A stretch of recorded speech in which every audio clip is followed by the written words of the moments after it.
the 26th Sunscreen Film Festival podcast. Let's have a quick toast to our first heckler. Our first heckler, or our first, I don't know if he's a heckler or if he just disagreed with our opinions. So we're very excited. Call you a heckler. That's more.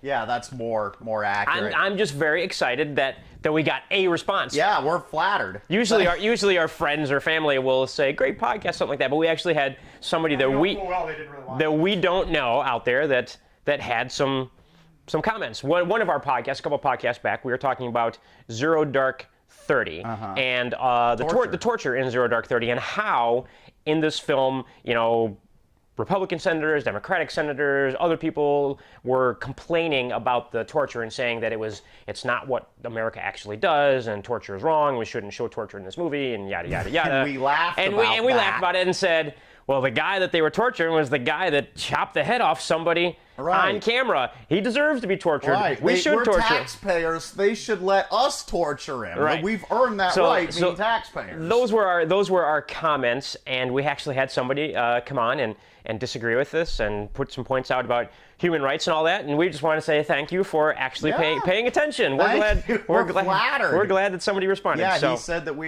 human rights, and we shouldn't torture people just because they do and everything like that. Which, by the way, your Heath Ledger Joker was pretty good.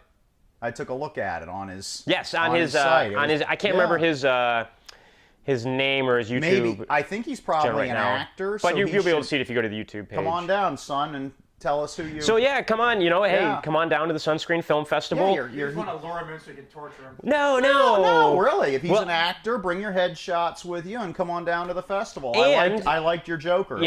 Come in Joker makeup. We are during Sunscreen this year, which is April 18th to the 21st, 2013.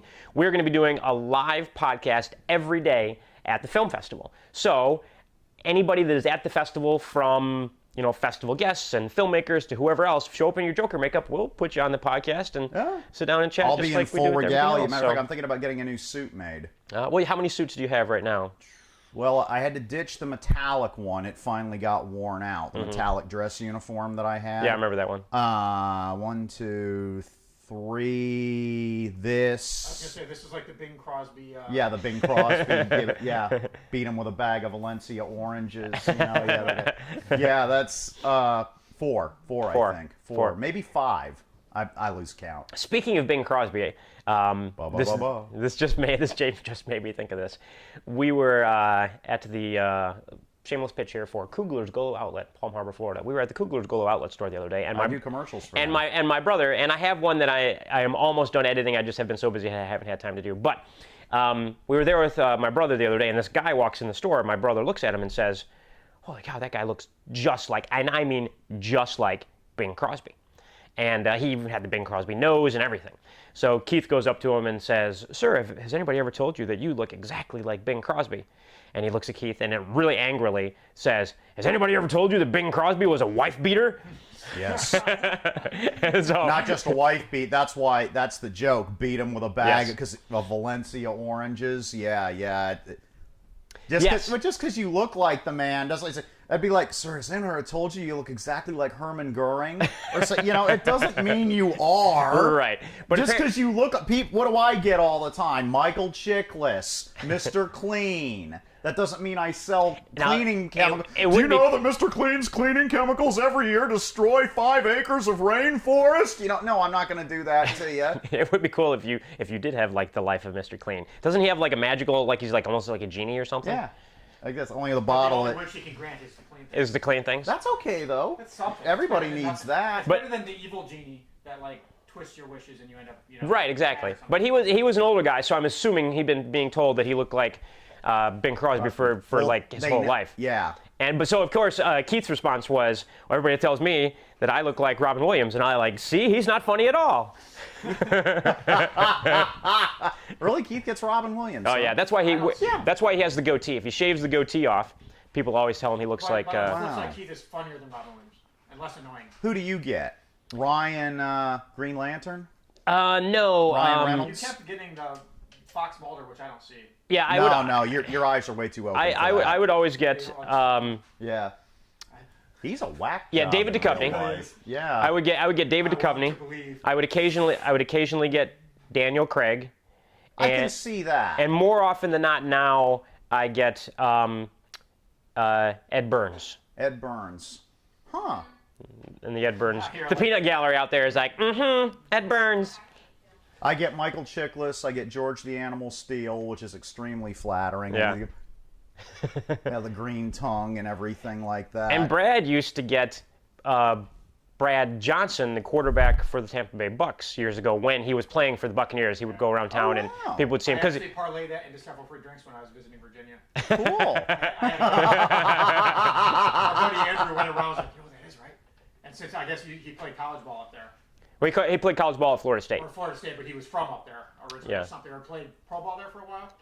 Didn't he play for the Redskins? Yeah, he probably was with the Redskins for a little bit. And so everybody up there kind of knew who he was. So. Right. But not well enough to know that you weren't Brad Johnson. And you're tall. You're 6'2" and a big guy, and he's a big guy, so I was like, oh. It worked well.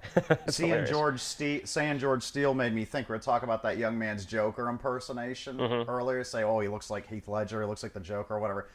Ironically, as much as I like Cesar Romero, the best Joker I ever saw, I was at a comic convention last year, and a wrestling federation came in. Oh, wow.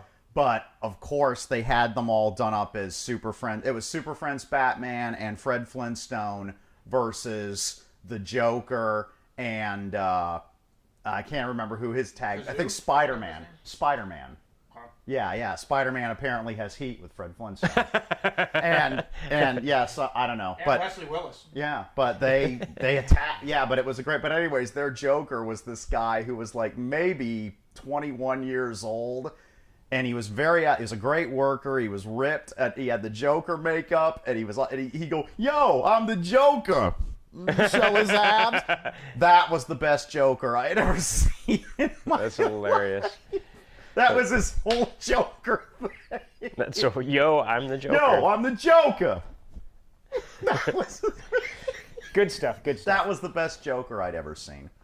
So one of the things that we were going to talk about on the podcast today were TV pilots. Mm-hmm. It is pilot season out. Thanks for ripping me off. It is pilot season out in Los Angeles, and so we're going to talk about some of the pilot pickups that have come along. And so the one that Superhero is talking about, Super Clyde, is. You guys discuss that while I get the drink. I'll be back. Super Clyde. It's called Super Clyde. A guy becomes a real-life superhero. No, I haven't been pitching that for 10 years. Yeah, so it's CBS is the network that's doing it, and CBS TV Studios. And the exec producer, writer, the guy who must have pitched it, Greg Garcia. The log line is comedy about a meek fast food worker who decides to change his life by becoming a superhero. I'm pissed. Superhero is any pissed. network but CBS now, if you want to have your rival show to run in the same time slot or something, it's already done. It's ready to go. I've got the pilot. I've got the treatment. I've even got the show Bible. Give me a call. For the Siamese cat. Not just the Siamese cat, Reels. The Reels, that's right. Reels, everything we've tried selling over the years that was all real live superhero Well, and based. the interesting thing about pitching in Hollywood and pitching TV show ideas is that the only people that they will sit down and listen to are already established people, Right. which is, Maybe we could get Mr. Wyatt to go with us. Yeah, we're working on some things with Doc, or we could get Pat to go with us. That would be fun. Which is another thing I wanted to discuss today. I picked up on... Actually, I ranted about how expensive comic books have gotten on my YouTube channel. That conversation with someone like a day ago. Yeah. Tony can probably pull it up. It's on my YouTube channel. I took Karen's nephews to the comic shop a couple of weeks ago. I got some free comic cash for Christmas, and I blow it on them. And I saw the Before Watchmen comics. Yeah, the Before Watchmen series, right. And so I grabbed the one on the comedian and got it up there. $4.27 for a comic Now book. we're going to get... Alan Moore's going to read the podcast and send us some rants. Watchmen! With his huge beard to be pulling out like a gun out of his beard. Oh my God. Yeah, I could $4.20. I can remember when they were a quarter. Now, admittedly, everybody says that as they get older about everything. Sure. But There's a whole history behind why comic books ended up that way, which has a lot to do with them trying to maintain the same price point well into the 70s. I am not an expert on it by any stretch, but a lot of the people I know are. A lot of real-life superheroes are either were pro wrestlers, comic aficionados, or even comic artists. Yeah. The guy that writes and draws Naked Man is a real-life superhero, Zeta Man.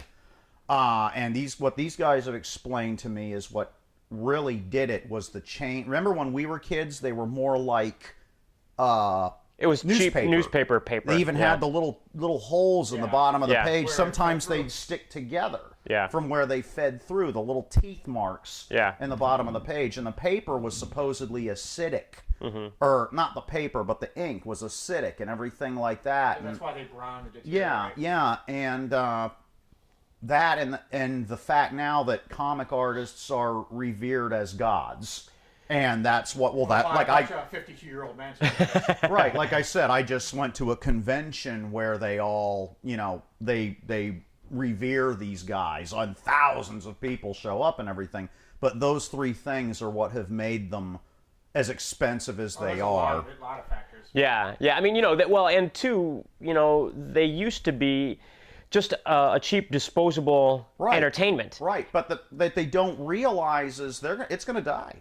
It's going to die as a medium, just like news. Yeah, it's been dying for a while. Comics would have gone out of business in 1976, except they got a license to do this comic book called Star Wars, and it pulled them out. Oh, yeah, that crap. Yeah, it's inconsequential now. Nobody remembers it. But at the time, it was kind of popular. Yeah. Well, very and now it doesn't matter with Marvel being owned by Disney and the DC being owned by Warner Brothers. Yeah, they can just pump the stuff. They're going to become production. The whole point of it being on this podcast is my rant about the price of comics brings me back around to my theory, which is what I thought, is that comics are going to die on the vine, but the companies will survive as production companies. Yes, because they have the license to all these thousands of characters. Yeah, absolutely. I mean, they could make Stiltman, the movie, years down the road when they're desperate for characters. I don't know, since they won't make movies about anybody except Superman, Batman, and Spider-Man.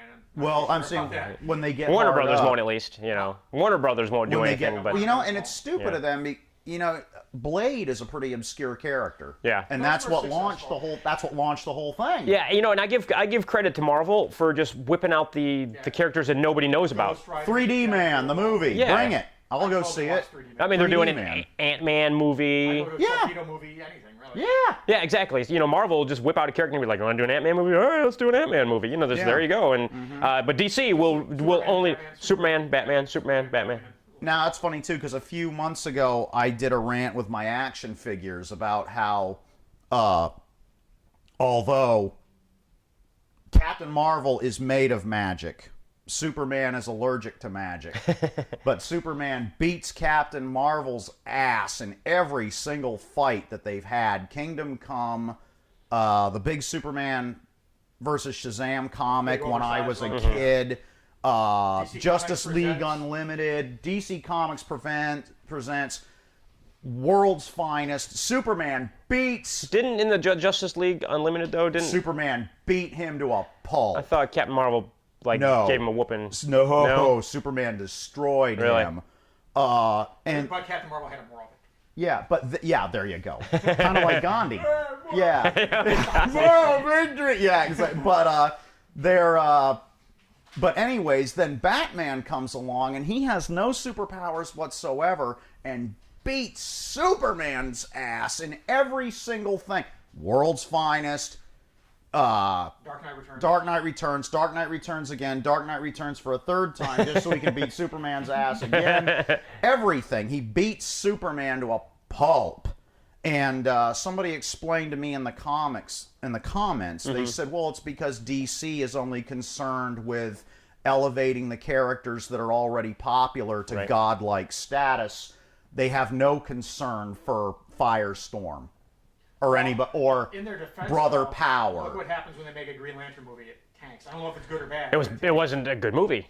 The problem is they are not putting the same, kind of care into, what it is that Marvel has a designated, Marvel Studios only does Marvel movies, and that's it. And now that they're a part of Disney, it's still Marvel Studios only does Marvel movies, that's it. The DC stuff is like, it's still a part of the whole Warner Brothers whole, where you've got this exec and this exec and this exec and this exec and this exec and this exec all telling you what to do with your Batman movie, your Superman movie, your Green Lantern movie. Where in Marvel, it's like 2 guys. Sounds like politicians running a war. Basically. Yeah, basically. Yeah. And so you don't have a comic aficionado up there saying this is what it needs to be. Right. And any time that they have tried to get somebody like that, back in the day when Kevin Smith was going to do a Superman movie, and they came up with everybody's His very rant on that is hilarious. Everybody's familiar with that whole thing, where the executives wanted to have him fighting polar bears or something retarded, and he, just completely walked away. And the same thing. Look what Joss Whedon did with the Avengers film, how successful that was, and for years he was trying to get a Wonder Woman movie up off the ground, but there was so much retardedness going on with the executives that he never ended up doing that. Now I'm sure they're kicking themselves, and they tried to make a Wonder Woman TV pilot last year, and they shot the pilot, and they shot it, right? they did. They shot it and decided not to pick it up. They just can't get their stuff together, basically. So that girl who was in that pilot too is very talented. She was in an episode of Criminal Minds where her and her boyfriend play.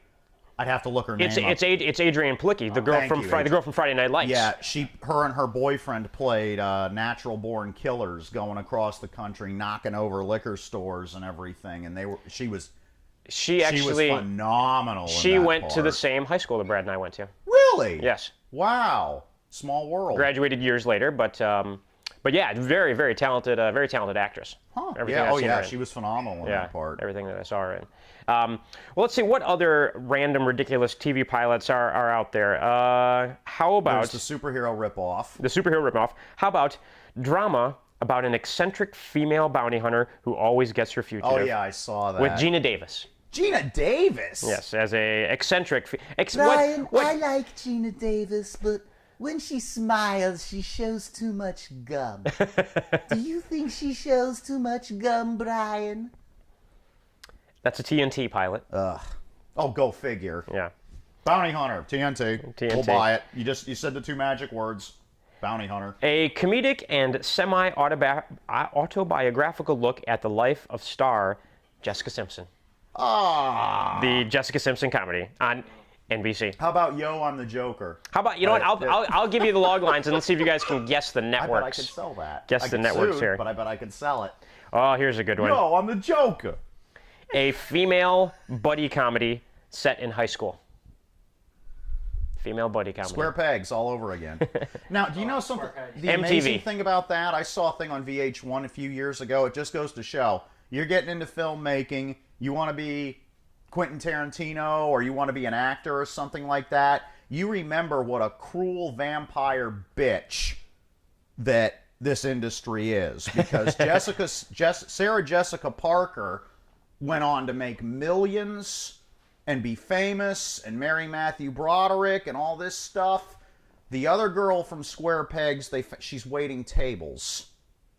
And people actually ask her, they say, are you researching a part? And she says, no, I'm making a living. I'm waiting tables.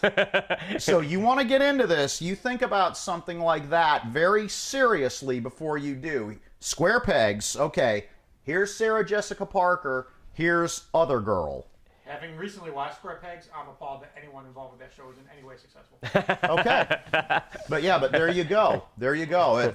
Hollywood, the film industry is a cruel vampire bitch. And you better remember it. Chew you up and spit you out. Damn right. Here's another one called Delirium, a drama set in the future where love is determined to be the biggest cause of misery on Earth. That I liked. I'm going to watch it. So a vaccine is developed against it. I'm going to watch it, and here's why. Christian Bale made a movie years ago called Equilibrium, where it was like Logan's Run, only the Sandmen, instead of hunting down 30-year-old people that didn't want to renew, they hunted down people that didn't take this drug that got rid of their emotions. Yes, I remember that movie. And Christian Bale played a cop who decided he wasn't going to take it anymore, and he just kept stowing his supply in the medicine cabinet instead of taking the drug, and it was interesting. Just I wouldn't say, oh, it's fun, but it was interesting. Like he'd see a sunrise and he'd start to cry, and he'd try and keep the other cops from seeing it and that kind of thing. It was a very interesting film. Interesting concept, but I didn't think it was a very good movie. How do you stress that concept out over a TV series, though? Yeah, I don't know. I'm sure. I feel like that TV series Fast Forward, where it seems intriguing, and then 5 minutes later, you're like, all right, I'm done with Fast Forward. Right. Sort of like The Greatest American Hero. It was fun at first, and then it just kind of turned into DVD, Monster of the Week, and yeah. The first season of DVD. That's all you need. I reviewed, in my latest book, I reviewed one episode of that, the Dungeons and Dragons episode. Mm-hmm. Obviously written by people who weren't even sure how to spell Dungeons and Dragons. It was embarrassing. Yeah. Now, another pilot pickup called Hostages, of course, for CBS. Drama about a family who find themselves at the center of a political conspiracy.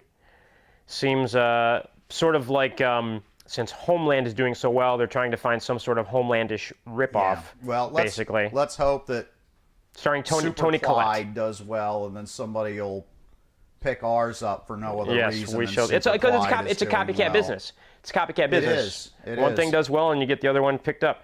Oh, I've never. This is very original. I've never heard this concept before for a TV series by NBC, if that rings any bells. Comedy about 4 friends in the city who navigate through awkward romances. NBC has been trying for 20 years to duplicate Friends. Which was a terrible show. Yeah. But highly successful and still making millions for everybody involved today. Yeah. Yeah. They had good contracts. And of course, the guy who pitched this, here's the way it works in Hollywood. You are a producer, and you make one show for the end of time. Through the end of time, you will be able to pitch shows to networks in Hollywood, and they will always pick up your stupid shows no matter how stupid they are. And they always pick up shows from the same guy over and over and over. So the person who Greg Daniels, who's the executive producer, this is his 3rd pilot order for the season. The catch-22 is you have to be successful in order to get listened to, but in order to get listened to, or in order to be successful, you have to make something. Right. We know Exactly. Right. The catch-22 of the and the whole problem thing. is most people only have 1 or 2 truly Brilliant ideas that are going to be both brilliant and breakout hits. Not only was The Little Rascals a curse for everybody that was involved with it, they all died horrible, unimaginable deaths, but the guy who made it, that was it. Yeah. That's all he had, was The Little Rascals. He Did he never try to colorize movies later? Wasn't that his other big thing? No, well, he may have. I know Ted Turner was the pioneer of that, and Spanky spent his remaining years fighting him, trying to prevent him from doing it. Yeah. But yeah, he had one thing. He tried other things, and people listened to him, but nothing was ever. And for the most part, if you do make something successful, that's it. You're going to get your one shot, and you might be moderately successful. You might have a career. You might be able to make a living, but it's very, very, very difficult to duplicate. High level of things over and over and over. There's a few people that have, but He's kept putting out stuff.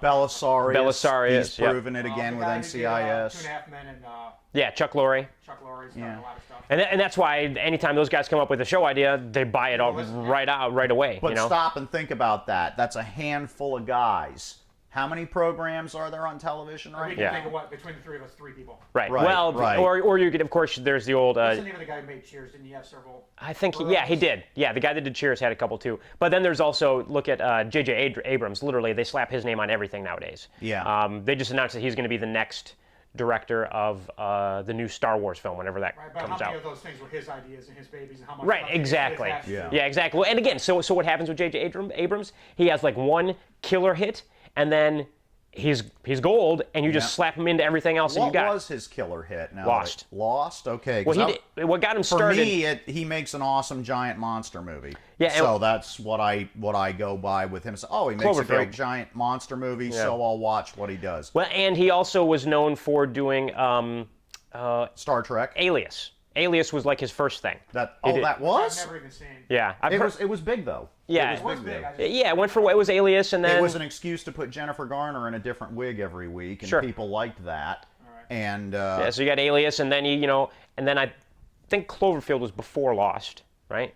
I want to say during. No, Or it was during. Well, I remember a lot because I remember watching the premiere for Lost, and I remember 20 minutes in, I'm like, I know where this is going. Yeah. Never watched it. So basically, he got Alias, and then he does Lost and Cloverfield, and then he does Star Trek, and then from here on out, it's a J.J. Abrams project. It's a J.J. Abrams project. It's a J.J. Abrams. If you literally, So he has 3 or 4 things tank in a row.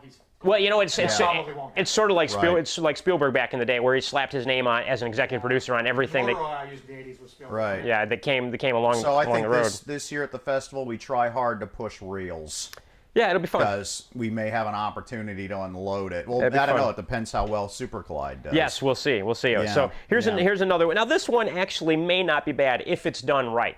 The problem is it's a network pilot. This would work better if it was Showtime, HBO, AMC, something like that. It's called Assistants, and it's a comedy about a Hollywood assistant working for a monster boss, and it's written by a person who actually worked for Harvey kinda tired of that Harvey Weinstein. Wasn't there Monster Boss a while ago with one of the people from Friends, Jennifer Aniston? Well, this is sort of like the movie Swimming with Sharks, I'm thinking. But yeah, it's been done many times. It starts out as a dark, mean-spirited comedy, turns into this horrible misogynistic rant, and then like pulls the rug out from you and like makes all humanity look terrible. It's Right. perfect art for a movie. And which I'm saying, I don't think NBC will do it right because I don't think you can pull that off on a network. I think it needs to be something different. So we talked about That would be a good HBO show or something. yeah, Donor Party, comedy about a single mom who tracks down the irresponsible sperm donor of her son, and they form an unlikely family unit. Oh, All right, I'm gonna go puke. I don't blame you. That triggered my gag reflex. Wait, wasn't that a Ted Danson Whoopi Goldberg movie? I think you're right. Remember there was I a think you're a right. Ted Danson Whoopi Goldberg movie. Did you ever wonder about that? Because Whoopi Goldberg is Whoopi Goldberg, and Ted Danson is this Right. chiseled, leading man. I mean, she must have something going for her because he was gaga about her for years. Let's see if I can look up the name of that film. It's bugging me now. Ted Danson and Whoopi Goldberg. I'll bet I can find the trailer online if this will work. It was something. Whoopi Goldberg had a kid and wanted to find the sperm donor, or something happened, and I never saw the film. Ted Danson, Whoopi Goldberg. It had to be like in the 90s-ish. Cheers, Becker, Private Gulliver's Travels, CSI. What's he doing nowadays? He's doing a lot of... I was just saying, Brad, that I think it was a Ted Danson, Whoopi Goldberg movie that did I that heard you years say ago. that, and two people I don't want anything to do with, so. Do you remember the name of that movie by No. any chance? Anything with Whoopi Goldberg in it immediately like makes me cringe. You got me. I just, like I said, I was more fascinated by the fact that Ted Danson dated her for so long. Yeah, I forgot about that. Yeah, because he's, like I was saying, he's leading manish like there's no tomorrow, and she's her. Yeah. So that And she's the star of Theodore Rex. yeah, she must have something going for her because he was gaga about her for years. Yeah, I yeah. can't remember the name of that movie. Seems like it was in the 90s, right? I don't It know. sounds like an early 90s movie. It's hard. Ted Danson did a lot of stuff. It's not Oh yeah, he's journeyman actor. Getting Even with Dad. I don't think that's it. Sounds One like it for the would be, though. road. Can we move on from sperm Yeah, movies? that's fine. Though? Let's move That's on. Kind of, we've kind of sperm movie. drug on. Yeah, we've got dead air on sperm movie. Yes, That's yes. not good. No. Okay. So another one, The McCarthys, comedy about a tight-knit, sports-obsessed, large Boston Irish Catholic family who have to learn to accept a gay son, not because he's gay, but because he doesn't want to spend all his time with his family. Oh, I thought it was going to say, about a family that goes around and hunts down communists in 1950s Hollywood. That's literally what I That thought would be you were going to awesome. say. That's literally what I thought you were going to say. I totally Starring Michael J. Fox. As who? I don't know. Well, he's probably too old to be the gay son now, so maybe he's the dad or the uncle or something like that. God. Huh. Yeah. So and the executive producer is Will Gluck, who I think I hate has to actually say it, done but some pretty good stuff. I can already tell you that one's going to tank, and here's why. For some reason, gay show, with the exception of Will and Grace, just like the minute it came out that Ellen was gay, shoom, right in the toilet. Wasn't her fault. It's just what happened. Got really bad, too. Yeah, John Goodman tried it. John frickin' Goodman, of all people, tried it. What show was He tried to say he was gay? No, he tried to make a show about a guy being gay. Oh. And shoom, if John Goodman never can't even carry, heard of that there show. you go. That's what I rest my case, Your Honor. I love John Goodman. Yeah, if John Goodman can't carry it, Yeah.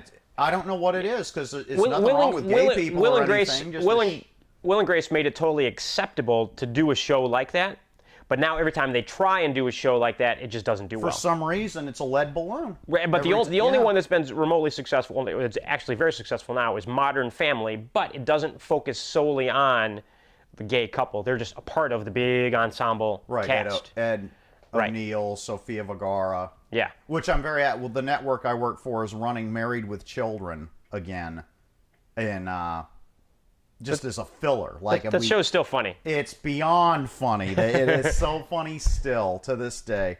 I always loved what Ed O'Neill came up with. Katie Segal is hot. Katie Segal is hotter now than she was then. Yeah. And she was one of Tina Turner's backup singers when she started out, and she is just smoking hot. She is unbelievably good looking. And people would come to Ed all the time and say, "How come you would not sleep with Peg?" No, Peg. No, Peg. And every couple of seasons, she'd find a way to trick him. And no, Peg. And she's dragging him upstairs and everything. And he finally got sick to death of people coming up to him and saying, "Why wouldn't you sleep with Peg?" So he says, "Peg was my wife. No man wants to sleep with his wife," was his generic answer for it. And her generic answer for it was, because women would ask her all the time, "If Al wanted nothing to do with you, how come you always wanted something to do with Al?" Exactly. And she would say it must have been so spectacular on the rare occasions that it would happen that's why she wanted something to do with Al. But the show is still hilarious. It's still great to this day. Now, remember the Married with Children ripoff show starring that other tall, good-looking... I liked that show. Where the dad... Vicky... the dad talked to the puppet. stuffed It was rabbit. called Unhappily Ever After. Unhappily Ever After.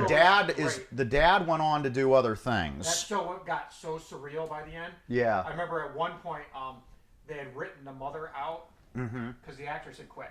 And in the episode, the boy was like, all this crazy subplots were going on. The boy was just freaking out because he couldn't figure out what was going on. Right. And at one point they send men with a butterfly nest to drag him off. And they're dragging him off in a straitjacket. He's like, no, it's not me. My sister's either smart or dumb, depending on what's going on. My dad talks to a puppet, and I haven't seen my mom in years. They say, TV guy says she might be dead.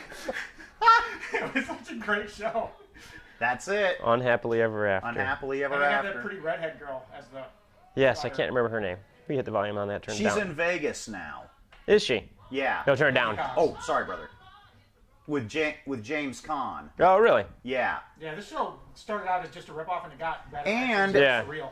Trivia about her. You know what the first thing she ever did was? She's the little girl that tells Robert Patrick to go to the Galleria and shoot it up Oh, when he's trying to find John Connor. in My Pet Terminator. Yep. And My Pet Terminator. Yes. Yep. For those of you who Robert Patrick goes, the Galleria? don't know what I'm referring to, Yeah. we refer to Terminator 2 as My Pet Terminator.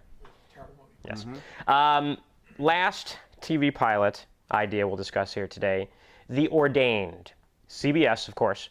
Drama centering on a priest from a Kennedy-esque family who leaves the priesthood to become a lawyer. What? It sounds like something that would really put me to sleep. Yeah, who bought that? Really? It's just bought another that. lawyer show, and they added a It's another lawyer Right. show, and they put a little quirk that the guy that's a lawyer now used to be a priest. If I worked for a TV network and someone came to me and said cop, lawyer, or doctor, I would throw them out. Yeah. Yeah. What Well- is the name of the one? It was called I want to say it was called, don't quote me, but it was called The Practice, and it was so horrible, and it was bombing, and it was being canceled, and they brought Bill Shatner in the last season, and it skyrocketed, even Yeah. though it had already been They canceled. had one good actor in it, and they started playing him off Shatner. Right, so they just started. They James turned Spader. James Spader, so they just invented Boston Legal and kept it going, even though the show had already been canceled. They just changed the They name. basically turned it into Shatner and Spader. And I love bumping that heads show. with each other. I've seen all first 5 seasons of it. I love that show. Here's a headline that cracks me up. I think Dale will have a superhero will have something to say on. So we talked a little bit earlier about Zero Dark 30, and there's all this controversy about torture and all this sort of stuff, and Republicans, Democrats alike, Right. we're denouncing it and all that. Well, the least likely person that you could think of to defend Zero Dark 30 is defending Zero Dark 30, and not because of torture, but for another reason. Michael Moore defends Zero Dark 30, a movie not about capturing Osama bin Laden, but a movie about how we don't listen to women, because the main CIA analyst that nobody listens to in the film is a woman. The capitalist who hates capitalism That's right. is defending a movie about torture. Good. Well, yeah, exactly. Good. Yeah. Well, he hasn't made the news in a while. He had to do something. Good point. Yeah, he's got to speak up about something or other. So Yeah. TV pilots. yeah, You know, so Jane Kasmerick, the mom from Malcolm in the Middle, she Yes. claims to be the queen of unaired pilots. It's like she worked for years as mom in this pilot, mom in that pilot, mom in this pilot. None of them ever got bought, but she worked steadily.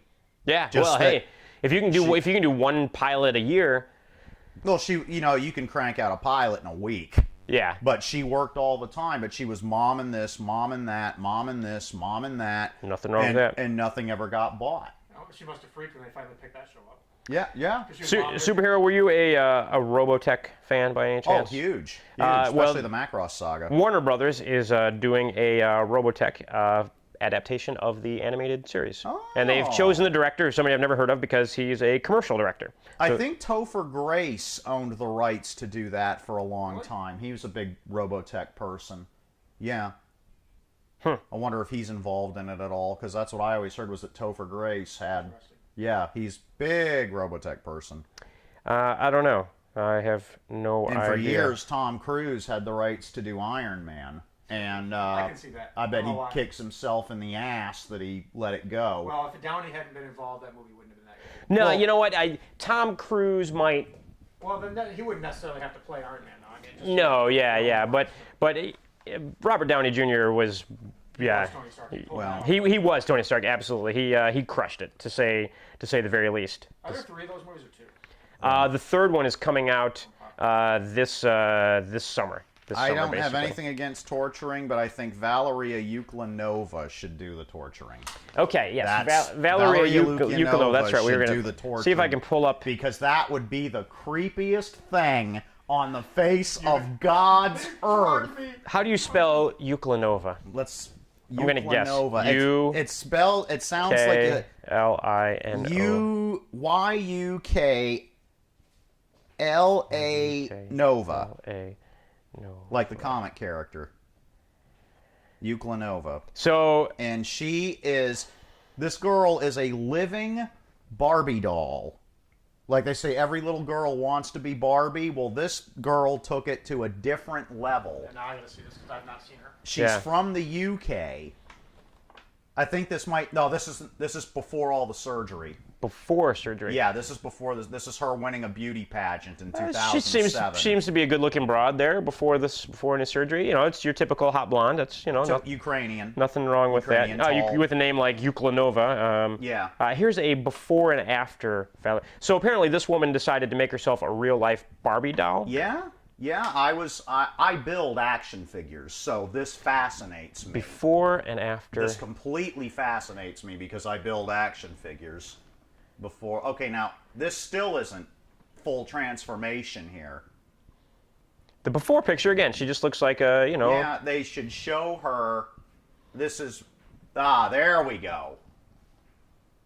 What is she? She wears opaque contacts. It's still not a good enough picture. You've got to see She her just in. looks kind of Asian now. Yeah. Right. That nose. Yeah, that's no you've got to see her in full.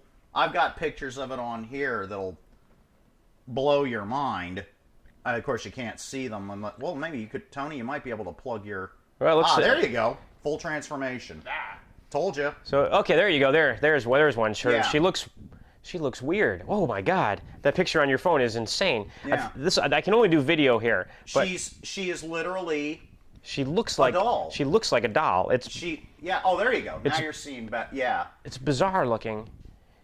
Yeah, and you know what? I'm gonna Find a really good one. little plastic surgery rant here. I see a lot of women, especially in the Tampa. There you go. Yeah. Oh my God, that's a real person. What makes it work is the contacts are opaque. And I have discovered this from building action figures. They look like nothing until you put That's just bizarre. the eyes on them. They look like nothing. The eyes really are the window to the soul. Oh, there's a good before of her. Yeah, so we have degenerated here at the podcast to covering But anyway, living she Barbie should dolls. do the torturing because it would be like a mannequin doing the Because it'd torturing. be so surreal, you'd lose your mind instantly. Yeah, the mannequin is torturing me. The missiles are in Mexico. What? Oh, there's the one from her. Yeah, it's a bizarre looking chick with before and She's after got stuff. a friend too. Just odd. Yeah, Odd. and what makes it work is you can't see her eyes. Those are opaque Well, I think we are contacts. almost out of time here. Actually, I forgot to set the timer today, but I think we're pretty close to being out of time here on the podcast. So You can put stills of her up. Yeah. On just like Yeah. some of these, just to show, because these pictures don't do her justice. I mean, on how bizarre she looks. yeah. So thank you for joining us on the 26th Sunscreen Film Festival podcast. Stay tuned next week for number 27. Heath Ledger Joker, bring your headshots. Come on down. Say hi to all of us. See you next week.